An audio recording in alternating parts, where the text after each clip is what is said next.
이번 휴일 기간 동안 잘 보내셨습니까? 네, 우리의 성도님들 삶 가운데 때때로 어려움이 있지만 그래도 우리의 소망이 되신 하나님의 붙드심과 인도하심이 우리 모든 성도님들이 있기를 주의 이름으로 축복드립니다. 네. 우리 성숙된 신앙이 무엇일까? 또는 우리가 정말 성도의 삶이 어떤 것일까? 이런 생각들을 가끔씩 우리가 할 때가 있습니다.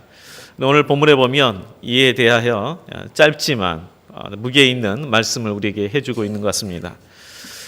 지난번에 말씀드린 것처럼 이 안디옥 교회는 핍박에 의해서 흩어졌던 성도들 중에 일부가 이 안디옥에서 복음을 전하여 교회가 세워졌습니다. 그리고 바나바와 사울로 말미암아 교회가 1년 정도 됐는데 아주 크게 성장했을 뿐만 아니라 그리스도인이라는 그러한 명칭을 받았다고 했습니다. 아주 1년 만에 급성장을 한 거죠. 그런데 단순히 사람이 많아졌다는 데 의미가 있는 게 아니라 그리스도인이라고 부름을 받을 정도로 영적으로 아주 성숙했다는 데 아주 의의가 있습니다. 바로 그런 때에 예루살렘에서 몇 사람의 선지자가 왔는데 그중에 이 아가보라는 선지자가 성령의 감동으로 천하에 큰 기근이 있을 것이라는 그런 예언을 합니다. 곧 들리라. 오늘 그 말씀해 보니까 28절에 천하에 큰 흉년이 들리라 하더니 했는데 이 들리라라는 것은 확실히 아주 가까이 이루어진다라는 그런 의미가 있습니다. 그래서 글라우디오 황제 때라고 오늘 말씀에 기록이 되어 있는데 실제로 이 글라우디오 황제 즉위하고 나서 주후 46년에서 48년 사이에 그 팔레스타인 지역에 유대아 지역에 아주 큰 기근이 들었다고 기록이 되어 있습니다. 그러다 보니까 많은 성도들이 특히 예루살렘 교회는 굉장히 큰 교회거든요. 그때 믿는 사람이 수만 명이 있다 그러니까 상당히 그리고 많은 사람이 믿었습니다. 그러다 보니 얼마나 또 어려움이 크겠습니까? 그래서 이 교회에서 안디옥 교회에서 이제 즉시 그 부분에 대해 상의를 하고 부조하기로 결정을 내립니다. 근데 여기 부조라는 부분은 이제 물론 어떤 그 구제금에 대한 부분이기도 하지만 원래 의미는 봉사라는 단어입니다. 봉사. 이 디아코니아라는 봉사라는 단어인데 이 부조라 이렇게 번역을 했어요. 그것은 가장 그 물질적으로 어렵고 굶주림 가운데 있는 사람들에게 봉사라는 것은 물론 가서 여러 가지 도와준 것도 봉사지만 그들에게 필요한 곡물을 구입해 주는 것이 봉사이기 때문에 부조라고 그렇게 말씀한 겁니다. 제가 이 본문을 보면서 생각나는 교회가 있었습니다. 그 전에도 한번 제가 말씀드렸을지 모르겠습니다만 그 감자탕 교회라고 이렇게 소문이 나 있는 광염교회가 있습니다. 빛광자 소금연자 해서 이 광염교회가 있는데 거기에서 가끔씩 저 예배를 드린 적이 있습니다. 그런데 한 5, 6년 전에 예배를 드리면서 굉장히 감동을 받았어요. 감동을 받은 것이 물론 예배도 참 감격스럽지만 그날 이 광고 시간에 몇 주 전에 있었던 선교 보고를 간단히 했습니다. 근데 그 선교 보고가 뭐냐면 참 어디에 있는지도 알지 못하는 아주 희한한 나라 이름도 기억 못하겠어요. 아프리카 어느 나라인데 그때 어떤 기근이 그곳에 아주 강하게 들었다고 해서 많은 사람들이 아사 직전에 있다는 말을 듣고 교회에서 긴급 구호팀이 최소한의 인원이 보내졌어요. 그래서 그곳에 한 3사람 정도 가셨는데 교회의 재정을 탈탈 털어가지고 가셔서 그 인근 나라에서 곡물을 구입을 해서 그리고 그 지역으로 들어가서 그 지역에 또 심한 지역에 이제 곡물을 나눠준 거죠. 그래서 그때 혜택을 보던 사람이 10수만 명이라고 이렇게 이야기를 했습니다. 그러니까 사실 그 곡물을 받은 사람들은 이제 그 기근에서 산 거죠. 목숨을 건진 거예요. 바로 이것이 부조예요. 지금 현재 기근 가운데 있는 그러한 곳에 우리가 다 갈 수는 없지만 대표적 사람이 가서 그들에게 정말 곡물을 구입해서 나눠주는. 그래서 그 교회는 굉장히 자부심이 있어요. 어떤 자부심이냐면 우리 하나님 앞에 드리는 이 헌금을 통해서 정말 많은 생명이 건짐을 받았다. 육적으로도 건짐을 받고 영적으로도 건짐을 받아서 참 이 부분에 대한 아주 기쁨이 있고 감격이 있어서 참 이분들은 그래서 그 감격 때문에 더 헌금을 해요. 이 바로 안디옥 교회가 그런 케이스예요. 지금 현재 이 안디옥 교회에 이 사람들은 예루살렘 교회하고 비교한다면 이제 세워진 지가 불과 1년밖에 되지 않았어요. 그런데 이들이 힘을 다해서 헌금을 한 겁니다. 그리스도인들은 세상과 분리되어 사는 것이 아니라 하나님의 말씀을 따라 사는 구별된 자입니다. 분리된 게 아니라 구별되었어요. 함께 섞여 살지만 구별된 자예요. 그러므로 우리 그리스도인들은 봉사는 예배당 안에서만 국한되는 것이 아니라 우리가 저 지역으로 세상을 향해서 확장되어야 합니다. 이것이 바로 예수님께서 우리에게 말씀하신 지상 대계명인 이웃사랑이에요. 그런데 믿는 지 불과 1년밖에 되지 않은 이 새로 생긴 교회가 힘을 다해서 어려운 성도들을 돕는다는 것 사실 쉽지 않습니다.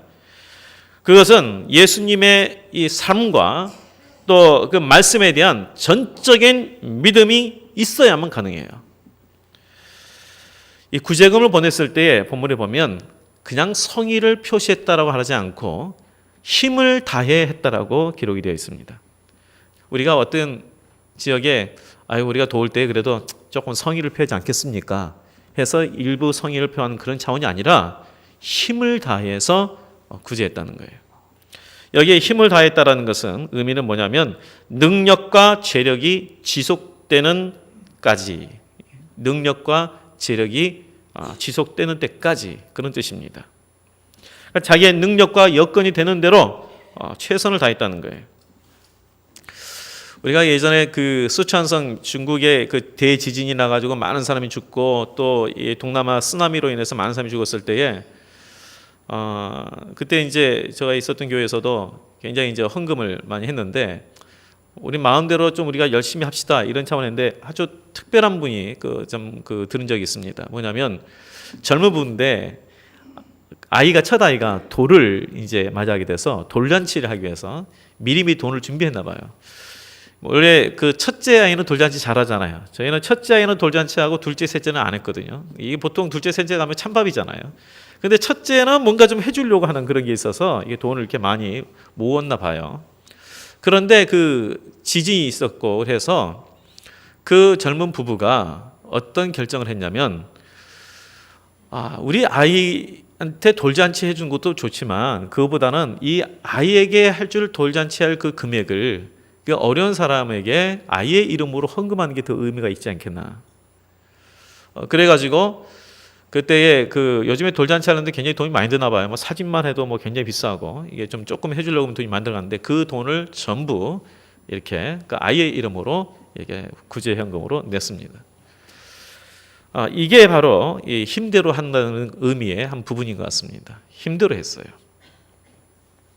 그런데 여기에서 이 안디옥 교회가 자기들이 힘을 다해서 이렇게 섬겼던 그 사람들이 어떤 사람이냐면 그냥 외국에 있는 그냥 어려움을 겪는 그런 사람이 아니고요. 그 유대인들은 이방인들에 대해서 굉장히 좀 이렇게 혐오하고 무시하는 사람들이에요. 자, 그래서 어느 정도였습니까? 이방인들에게는 복음도 전하지 못하겠던 사람들이 유대인이에요. 그들과 상종도 하지 않으려고 했던 사람이 유대인이에요. 그러니 이방인 입장에서 어떻게 했어요? 우리를 멸시하고 무시하는 사람들이에요. 우리 성도님들, 우리 일본에 대해서 좀 감정이 별로 안 좋잖아요. 맨날 우리 땅을 갖다가 자기 땅이라고 우겨대고 사과도 하지 않고. 그런데 우리 멸시하고 무시하는 그런 사람들에 대해서 그 사람들이 고통당했을 때 우리가 힘을 다해서 섬길 수 있나요? 힘을 다해서? 참 그게 쉽지 않잖아요. 성의 표시는 좀 할 수 있지만 힘을 다해서 한다는 것은 쉽지 않아요. 그것이 가능하려면 철저히 우리의 생각에 많이 죽고 오직 예수 그리스도의 생각으로 가득 차야만 가능해요. 그래서 오늘 본문의 이 말씀이 그냥 어떤 어려운 교회에 도움을 줬다 이런 차원이 아니에요. 그거라면 이 기록할 이유가 별로 없어요. 이렇게 된 것은 이들이 예수 그리스도를 통해서 생각이 완전히 변했다는 거예요. 가치관이 완전히 변했다는 거예요. 그렇기 때문에 참 이렇게 힘을 다해서 섬길 수 없는 그 대상을 힘을 다해서 섬겼다는 말씀입니다. 이 안디옥 교회 성도들이 주님 안에서 새로운 가치관과 생각을 가졌다는 것을 보여주고 있습니다. 교회는 바로 그래야 될 것 같아요. 이 세상의 가치관과 구별되는 하나님의 가치관으로 움직여지는 것이 교회의 모습입니다. 제가 다른 교회 이야기해서 죄송합니다만 우리가 앞으로 그런 좋은 교회를 이렇게 나아가자는 그 차원에서 드리는 거니까 좀 이렇게 이해해 주시기 바랍니다. 그 높은 뜻 교회라고 김동호 목사님이 심하셨던 그 교회가 있습니다. 지금은 높은 뜻 교회라는 그 교회가 한 7개 정도로 된 것 같은데 처음에 이렇게 높은 뜻 숭의교회에서 시작을 했어요.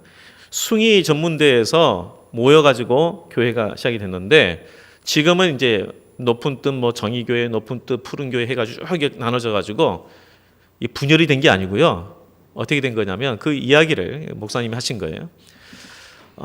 이 성도들가 이제 한 4,000명, 5,000명 모이니까 이 강단에서 모이기도 너무 이제 어려운 그런 상황이 됐어요. 건물이 아니라 대학교 강단을 빌려서 했거든요. 그런데 그것 때문에 이제 어쩔 수 없이 우리가 최소한적인 그래도 건물이 필요하지 않겠나 해서 원래 이제 땅값이 서울이 원래 비싸다 보니까 최소한적으로 해도 한 5,000명 정도 수용할 수 있는 데를 하려 보니까 한 100억 정도가 들어가서 이제 헌금을 해서 그 정도 기금이 마련이 됐어요. 그리고 이 학교에서는 이제는 좀 비워달라. 너 그동안 오랫동안 계셨으니까 너무 인원이 많아서 좀 어렵다. 좀 비워달라. 그래서 그렇게 나가고 있는데 하나님께서 어느 날 그 기도하는 가운데 강한 어떤 마음을 주셨냐면 지금 이제 탈북자들이 굉장히 어려운 가운데 세터맨들이 어려운 가운데 있고 그리고 북한 선교에 대해서 너희들이 준비해라. 이런 마음을 강하게 주셨어요. 너무 강하게 주셔서 거기에 있는 우리 이제 장로님들과 그리고 여러 같이 상의를 했는데 참 훌륭한 것은 거기에 계신 모든 분들이 다 지금 그 주신 마음 그대로 하십시다 했다는 거예요. 어느 누구도 아니 지금 현재 우리가 조금 있으면 여기 자리를 비워가지고 나가야 되는데 그럼 어디 가야 됩니까? 이런 상황에서 그 돈을 써버리면 어떡합니까? 이렇게 말하지 않았다는 거예요.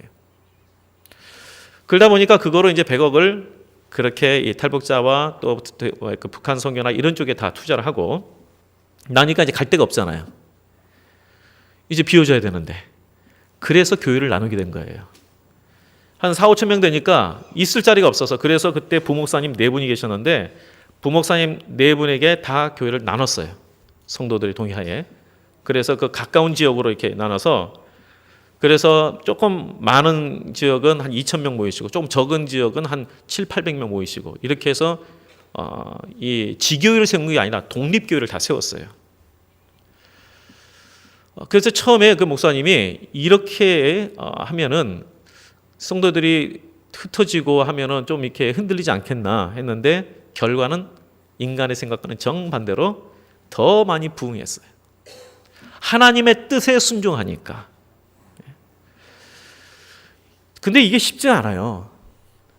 우리 세상의 가치관으로는 이게 힘들어요. 철저한 하나님의 가치관과 하나님의 생각으로만 우리 찼을 때 가능해요. 그래서 교회는 우리의 생각대로 움직이는 것이 아니라 하나님의 가치관과 하나님의 생각대로 움직여져야 되고 그게 바로 교회예요. 우리 교회가 바로 하나님의 뜻 가운데 움직여지는 그런 교회가 되기를 주의 이름으로 축복드립니다. 바로 이러한 하나님의 뜻을 받들고 섬김과 또 열망이 있었기에 여기 이 안디옥 교회가 기록된 겁니다. 이들이 이렇게 힘을 다해서 자기들을 무시했던 유대인들을 그렇게 섬겼던 것은 철저히 하나님의 가치관으로 봤기 때문에 가능했다는 거예요. 여기서 또한 특별히 생각해야 될 부분이 하나 또 있습니다. 그것은 우리 30절 말씀을 읽고 말씀드리겠습니다. 30절 말씀, 29절과 30절 말씀 같이 읽겠습니다. 시작. 제자들이 각각 그 힘대로 유대에 사는 형제들에게 부저를 보내기로 작정하고 이를 실행하여 바나바와 사울의 손으로 장로들에게 보내니라. 아멘. 여기 보면 이를 실행하여 바나바와 사울을 통해 보내니라. 뭐 이렇게 해도 될 텐데 이 성경은 이 한 글자 한 글자가 굉장히 의미가 있습니다. 그냥 보시면 안 돼요. 여기 뭐라고 했냐면 바나바와 사울의 뭐를 통해서요? 손으로 있죠. 왜 여기에 손으로라는 단어를 하나 더 넣었을까? 손으로. 이 바나바의 경우에는 예루살렘으로 돌아가는 것이 1년 만이에요. 1년 만에 돌아가는 거예요. 그런데 지금 이 바울의 경우에는 지금 예루살렘으로 돌아가는 것이 14년 만에 돌아가는 거예요. 처음에 다메섹으로 가면서 예수님을 만났을 때에 만나고 나서 3년 동안 아라비아 광야에서 개인 경건 훈련을 쌓습니다. 그리고 나서 그가 첫 번째 예루살렘으로 돌아왔고요.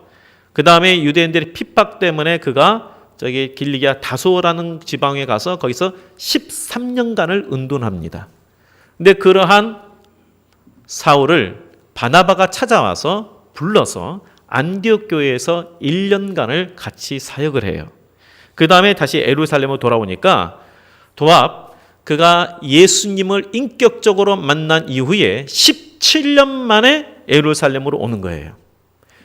그래 굉장히 감회가스럽죠. 그가 그동안은 그곳에서 본거지를 삼고 얼마나 인정받으면서 살았는데, 그래서 다메섹으로 갈 때는 어떻게 갔습니까? 그가 예수님을 믿는 자들을, 외국에 가는 사람들도 끌어와서 감옥에 가둘 그러한 공문서를 가지고 갔어요. 그러한 위임장을 가지고 갔다고요. 그 손에.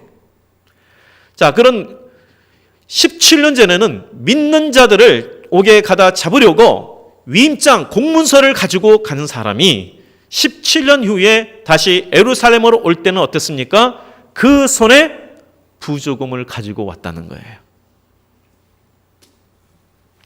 이전에는 자기의 욕망을 이루기 위해서, 야망을 이루기 위해서 최선을 다했고, 이전에는 자기의 어떤 잘못된 편견, 유대주의를 신봉했기 때문에 이 불의의 앞장서는 손과 발이 되었다면, 예수님을 만난 이후에는 그 모든 것들을 다 죽이고 오직 그의 손과 발이 주님과 연합돼서 주의 손과 발이 되어 돌아왔다는 거예요.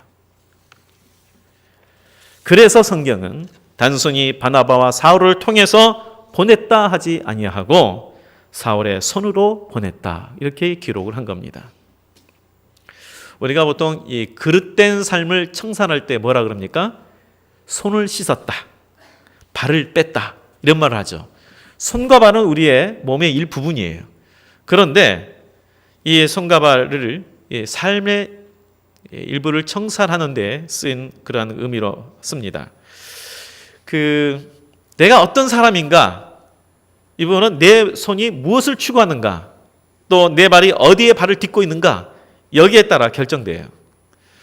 제가 그 전에 섬겼던 교회, 저 전임 전사로 있을 때에 섬겼던 교회 목사님이 별명이 뭐였냐면 이제 그냥 성만 이렇게 이 목사님인데 별명이 포카리 목사님이셨어요.